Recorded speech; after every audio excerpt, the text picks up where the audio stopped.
आज आपके लिए हम लाए हैं MA political science third paper के इम्पोर्टेंट एकदम क्वेश्चन राजनीतिक आधुनिकीकरण, जो कि इसमें से हर वर्ष पूछे जाते हैं क्वेश्चन। देखिए उसकी प्रक्रिया। राजनीतिक आधुनिकीकरण अर्थ प्रक्रिया। राजनीतिक आधुनिकीकरण की कल्पना उसे राजनीतिक परिवर्तन की स्थिति की ओर निर्देश करती है जो कि विशेष रूप में आधुनिक काल में यूरोपीय देशों में और तदुपरांत हाल के वर्षों में विश्व के अन्य देशों में घटित हुआ। यह धारणा अस्पष्ट धारणा है। एक वैज्ञानिक है रचनाकार डॉक्टर एस.पी. वर्मा। इनके अनुसार देखिएगा, आधुनिकीकरण विकास की तरह ही ऐसा शब्द है जिसकी परिभाषा करना अत्यंत कठिन है। परिभाषाएं दी गई है। क्लाउड ई वेल्ब के अनुसार आधुनिकीकरण की प्रक्रिया में संसाधनों का उचित और विवेकपूर्ण प्रयोग किया जाता है। इसका लक्ष्य होता है एक आधुनिक समाज की स्थापना करना। हंटिंगटन का विचार है कि यह मानव चिंतन तथा गतिविधि के समक्ष क्षेत्र में परिवर्तन लाने वाली बहुमुखी प्रक्रिया है।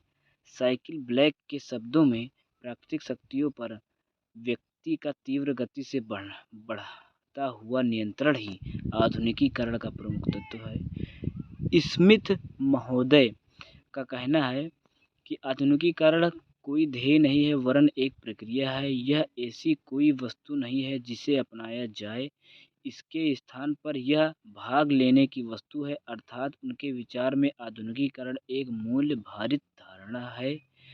राजनीतिक आधुनिकीकरण की विशेषताएं को समझेंगे।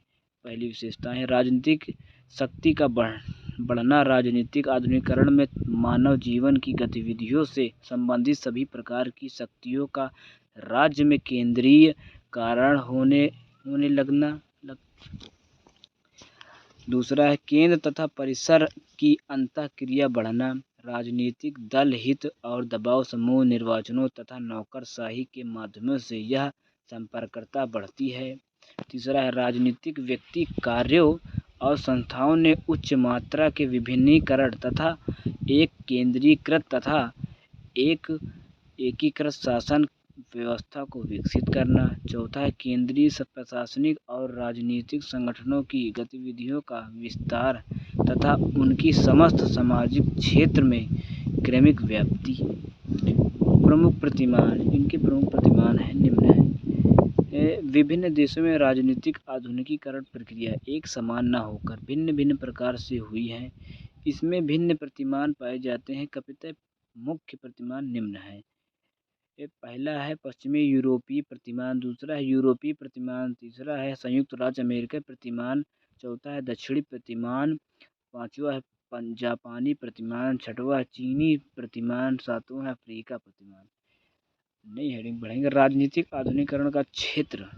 मैकीडीज तथा ब्राउन के अनुसार इनका विचार देखते हैं। अर्थशास्त्र, सामाजिक संरचना, राजनीतिक संस्थाएं तथा सामाजिक मूल आदि किसी एक में परिवर्तन भी आधुनिकीकरण हो सकता है। राजनीतिक आधुनिकीकरण के क्षेत्र के संबंध में इस कथन को पर्याप्त नहीं माना जाता। आधुनिकीकरण और पाश्चात्यकरण में अंतर। सभी विकासशील देशों में राज्यों में यह प्रवृत्ति पाई जाती है कि वे पश्चिम की प्रत्येक बात का अनुकरण करते हैं। इसका प्रमुख कारण यह है कि पश्चिम के देश विकसित देश हैं। विकसित होना आधुनिकीकरण की निशानी है और विकास का अर्थ यह लगाया जाता है कि जैसा वहाँ होता है वैसा यहाँ भी होता है। अतएव प्रत्येक विकासशील राष्ट्र में पश्चिम की नकल करने की प्रवृत्ति पनपने लगी है। राजनीतिक व्यवस्थाओं के लिए संवैधानिक संरचनाओं तक के प्रतिमान पश्चिम से ही लिए गए हैं। यद्यपि यह सब अब समाप्त होने लगा है, फिर भी अभी तक इस अंधानुकरण की प्रथा का पूर्णतः लोप नहीं हो पाया है। अतः इन दोनों अवधारणाओं के अंतर स्पष्ट करने पर ही शायद आधुनिकीकरण को पाश्चात्यकरण के समान अर्थ को मानने की प्रवृत्ति पूर्णतः समाप्त हो सकेगी। यहाँ हम केवल दो अंतरों का विवेचन करके उनके अंतर को समझने का प्रयास करेंगे। आधुनिकीकरण तथा पाश्चात्यकरण के निम्न अंतर प्रस्तुत किए गए। पहला आधुनिकीकरण मूल्य युक्त अवधारणा है। हर प्रकार का परिवर्तन आधुनिकीकरण नहीं माना जाता। इसका संबंध ऐसे सर्वव्यापी मूल्य से है जो स्थान, समय और परिस्थिति के बंधनों से मुक्त होता है तथा उद्देश्य युक्त परिवर्तन या ऐसे परिवर्तन जिसका अत्यंत मूल्य व्यवस्था से संबंध हो आधुनिकीकरण कहा जाता है। दूसरा है, यह मूल्यों से मुक्त अवधारणा है। यही कारण है कि पाश्चात्यकरण का ना कोई क्रम होता है और ना कोई दिशा होती है। उदाहरण के लिए, विकासशील देशों में पहनावे को लोग पश्चिमी देशों के अनुरूप बदलना पाश्चात्यकरण कहा जाएगा, किंतु इसको आधुनिकीकरण नहीं कहा जा सकता। अतः आधुनिकीकरण मूल संबंध अवधारणा है, जबकि पाश्चात्यकरण मूल रहित अवधारणा है। आधुनिकीकरण तथा राजनीतिक विकास। आधुनिकीकरण का संबंध विकासशील समाजों से लिया जाता है और राजनीतिक विकासशील समाजों तथा विकासशील समाजों में ही कहीं भी हो सकता है, क्योंकि इसका संबंध राज्य व्यवस्था से होता है। इस संबंध में राजनीतिक आधुनिकीकरण को समाजशास्त्री तथा राजनीतिक विकास की अवधारणा को राज्य वैज्ञानिक अवधारणा के रूप में स्वीकार किया जा सकता है।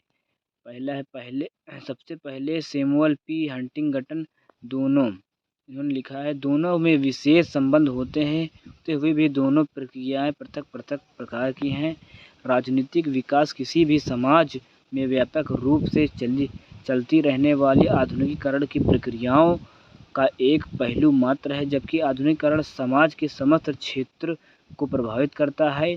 दूसरा है जागवाराई राजनीतिक विकास एक प्रक्रिया के रूप में राजनीतिक आधुनिकीकरण तथा राजनीतिक के संस्थाकरण का जोड़ है। तीसरा है समाजशास्त्रीय अवधारणा के रूप में राजनीतिक आधुनिकीकरण में सामाजिक परिवर्तन का भी उल्लेख किया जाता है। आधुनिकीकरण के अंतर्गत परंपरागत समझो कि आर्थिक प्रगति, राजनीतिक व्यक्ति के कार्यों का विशेष कारण, सामाजिक प्रतिमानों के आधारभूत परिवर्तन, द्वितीय समूह के संगठन एवं प्रभावों तथा सांस्कृतिक, मनोवैज्ञानिक तथा सामाजिक परिवर्तनों का भी अध्ययन किया जाता है। चौथा, कार्ल डायस के अनुसार आधुनिकीकरण में सामाजिक गतिशीलता होती है और सामाजिक परिवर्तन की यह जटिल प्रक्रिया राजनीतिक परिवर्तनों में महत्वपूर्ण रूप से जुड़ी हुई होती है। साक्षरता का प्रसार, शहरीकरण, संचार साधनों, औद्योगिकरण, प्रति व्यक्ति आय, जनसंख्या, राजनीति के स्तर को व्यापक बनाते हैं, सरकारी नौकरियों के लिए मांग को बहुगुणित करते हैं। इस प्रकार सरकार की क्षमताओं में परिवर्तन कर अभियान को अधिक बनाते हैं। राजनीतिक सहभागी बढ़ती है, वह स्थानीय स्तर से उठकर राजनीतिक के स्तर की ओर मुड़ने लगती है। किसी आधुनिकीकरण में सार्वजनिक गतिशीलता एवं एक आवश्यक है। जितनी गतिशीलता बढ़ती है उतनी ही राजनीतिक विकास अधिक होती है।